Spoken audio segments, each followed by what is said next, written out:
नमस्कार दोस्तों, जैसा कि लॉजिक कैलकुलस का लेक्चर चल रहा है, जिसमें अगर आपने पिछले लेक्चर नहीं देखा है तो पहले आप पिछले लेक्चर को देख लीजिए, तब आगे आपको ये लेक्चर पूरा समझ में आएगा। हम लोग मैथमेटिक्स की लैंग्वेज, जो क्वेश्चन की लैंग्वेज होती है, उस लैंग्वेज को सीख रहे हैं कि उस लैंग्वेज जो पढ़ी जाती है वो कैसे पढ़ी जाती है।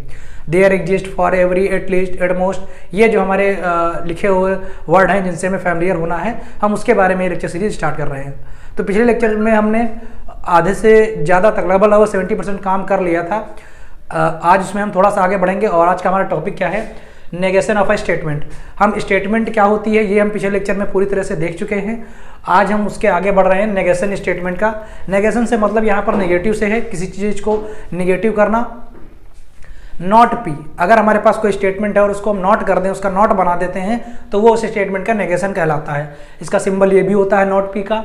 जैसे एक देखिए, मान लीजिए हमारे पास कोई एक स्टेटमेंट लिखी हुई है 5 is greater than 4, 5 is greater than 4। अब इसका अगर हम नेगेशन बनाना चाहते हैं तो हम नॉट पी लिखेंगे। नॉट पी क्या बनेगा, 5 is not greater than 4, 5 is not greater than 4।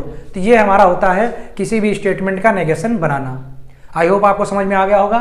तो इसके आगे बढ़ते हैं। तो अगला हमारा है De Morgan law. De Morgan law क्या है, जैसे कि हमने आपको बताया था कि हमने दो प्रकार के पढ़े थे स्टेटमेंट। एक स्टेटमेंट पढ़ी थी और स्टेटमेंट, एक स्टेटमेंट पढ़ी थी एंड स्टेटमेंट। तो और स्टेटमेंट और एंड स्टेटमेंट हम दोनों का नेगेशन सीखेंगे डी मॉर्गन लॉ की मदद से।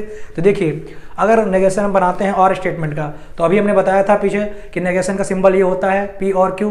तो ये जब और होता है, जब नेगेशन लगाते हैं, तो ये जब अलग अलग करते हैं तो ये और जो है एंड में कन्वर्ट हो जाता है। तो ये लिख सकते हैं इसको हम not P and not Q. Similarly अगर हम यहाँ पर आते हैं और हमको स्टेटमेंट एंड स्टेटमेंट वाला दिया हुआ है, तो उसका अगर हमारा नेगेशन बनाना है तो ये क्या हो जाता है, नॉट पी और एंड किस में चेंज हो जाता है, और में, और ये हो जाता है नॉट क्यू। तो ये हमारा नेगेशन हो गया और डी मॉर्गन का लॉ हो गया। अब हमारा ये पूरा कंप्लीट हो चुका है। अब इसके बाद हम ये सीखेंगे कि जो हमारे सेंटेंस लिखे होते हैं, जो हमारी स्टेटमेंट लिखी होती हैं, वो एक से ज़्यादा फॉर्म में कैसे होती हैं।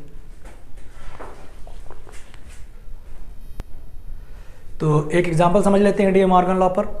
तो हमारा एक दिया गया है, ये अभी आपने पीछे पढ़ा था, एटलीस्ट और एटमोस्ट। तो ये क्या है भाई, यहाँ पर क्या है, दो और की कंडीशन है, या तो x जो हमारा 7 से बड़ा होगा या तो हमारा x 7 के बराबर होगा। एटलीस्ट की कंडीशन है ये हमारी। तो हम इसको क्या करने वाले हैं, डी मॉर्गन लॉ अप्लाई करने वाले हैं इस पर। तो चलिए लगाते हैं। नॉट है, नॉट को अभी बाहर ही रहने दीजिए। अभी आप जानते हैं इसको क्या लिख सकते हैं हम इसको और कंडीशन में। तो इसका हम लिख सकते हैं x जो है 7 से बड़ा होगा, या और लगाकर लिख सकते हैं जो x है वो 7 के इक्वल होगा। अब अभी हमने जो फर्स्ट पढ़ा उसमें क्या पढ़ा कि जब और होता है और जब हम नेगेशन लगाते हैं तो और किस में चेंज हो जाता है, एंड में चेंज हो जाता है। तो अब इसको हम लिख सकते हैं यहाँ से x ग्रेटर देन 7, और इस और को लिख सकते हैं एंड, और ये हो जाएगा x इक्वल टू 7। अब हमें केवल एक स्टेटमेंट है जिसका हमें नेगेशन बनाना है। तो अभी हमने क्या किया था कि इसको हमको नॉट बनाना है। तो नॉट में कैसे लिखा जाएगा, यहाँ पर x इज ग्रेटर देन 7। जब इसका आप नेगेशन करोगे तो हो जाएगा x is not greater than 7। इसी तरह जब हम इक्वल का अगर हम बनाते हैं नेगेशन, तो ये एंड, तो एंड रहेगा। सॉरी, यहाँ पर हमारा ये नेगेशन छूट गया है सिंबल।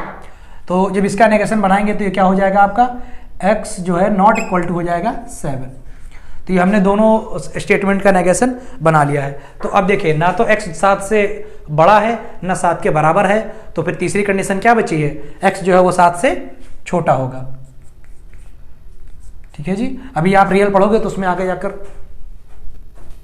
रोक दिया, क्या हुआ, x इज लेस देन 7। तो जब आप ये आगे रियल पढ़ोगे तो ये हमारा लॉ होता है कि कोई भी अगर रियल नंबर है हमारा, तो या तो वो ग्रेटर देन होता है, या इक्वल होता है, या लेस देन होता है, जिसको लॉ ऑफ ट्राइकोटॉमी कहते हैं हम लोग। तो ये आपका पूरा कंप्लीट हो चुका है लैंग्वेज को समझना। अब हम इसके कुछ इम्प्लीफिकेशन देखेंगे एक स्टेटमेंट के थ्रू। तो चलिए, आई होप आपको समझ में आ गया होगा और आपका सेंटेंस भी पूरा कंप्लीट हो चुकी है, लैंग्वेज भी पूरी कंप्लीट हो चुकी है। अब हम एक सेंटेंस के 10 से 12 रूप देखेंगे जो हमने आपको बताए थे। तो ये हमारा है कुछ कंडीशनल स्टेटमेंट, देखते हैं इसके बारे में। इफ़ P देन Q, ये हमारी पहली फॉर्म है। अब इसी फॉर्म को हम चेंज करते जाएंगे। इफ़ P देन Q, इसको क्या लिख सकते हैं, P इम्प्लाइज Q। सिंबॉलिक इसमें क्या लिख सकते हैं, P इम्प्लाइज Q, या इसको लिख सकते हैं whenever P then Q, या whenever P comma Q, आगे Q वेन एवर P, या आगे और कह सकते हैं P is sufficient condition for Q, आगे और कह सकते हैं Q is necessary condition for P। ध्यान रखिएगा P और Q क्या है, यहाँ पर P हमारा एक हाइपोथेसिस है और Q हमारा क्या है, एक कंक्लूजन है। ठीक है जी। तो इस तरह हमारे पास अगर एक सेंटेंस दिया स्टेट कंडीशन तो इस तरह अगर हमें कोई एक कंडीशनल स्टेटमेंट दी गई है तो उसके हम इतने सारे फॉर्म बना सकते हैं। जैसे अगर हम बोले a cyclic group is always abelian, क्या बोला मैंने, a cyclic group is always abelian. तो अब इसको हम अगर इसमें बनाना शुरू करें तो हमें दो वर्ड यहाँ दिख रहे हैं, अगर हम उठाएं P और Q, इसमें क्या मिलेंगे, जो साइक्लिक ग्रुप है हमारा वो P है और जो अबेलियन है वो हमारा Q है। अब इसको अगर आप इसी फॉर्म में रखते हुए आप बनाएंगे तो आप भी 7 से लेकर 8 फॉर्म जो है वो उसकी बनाते हुए चले जाएंगे। जैसे अगर हम पहली बनाना चाहें तो क्या कह सकते हैं, यहाँ पर देखिए इफ P देन Q, मतलब कह सकते हैं कि if group is cyclic then it is abelian.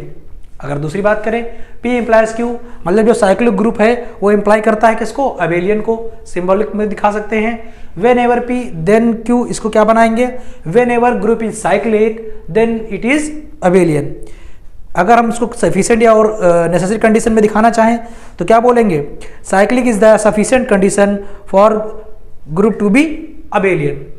इसी तरह अगर हम इसको नेसेसरी कंडीशन में दिखाना चाहें तो देखिए Q को पहले लिखना है तो क्या हो जाएगा, abelian is the necessary condition for a group is cyclic. ठीक है जी। तो ये आपके एक फॉर्म को कई फॉर्म में लिखना हो गया। तो इस लेक्चर में हमने नेगेशन देखा स्टेटमेंट का, डी मॉर्गन लॉ देखा और कंडीशनल स्टेटमेंट देखी। और आने वाले लेक्चर्स में हम इस जो कंडीशनल स्टेटमेंट हमारा जो है इसका नेगेशन देखेंगे और साथ में एक सबसे इम्पॉर्टेंट जो हमारा टॉपिक है क्वांटिफायर क्या होते हैं उनको देखेंगे। इसके बाद आपका जो लॉजिक कैलकुलस है, यानी आपका जो क्वेश्चन के लैंग्वेज को पढ़ना है लैंग्वेज का, वो आप अच्छी तरह से सीख जाएंगे। और आप जितने भी इम्पॉर्टेंट जो वर्ड होते हैं आपके for every, there, exist, at least, at most और जो स्टेटमेंट लिखी होती हैं, इनको आप अगर आपने ये लेक्चर सही से देखे हैं तो इनको आप जो है देखना, पढ़ना और बोलना सीख जाएंगे। तो ठीक है, अगले लेक्चर में मिलते हैं, तब तक के लिए धन्यवाद।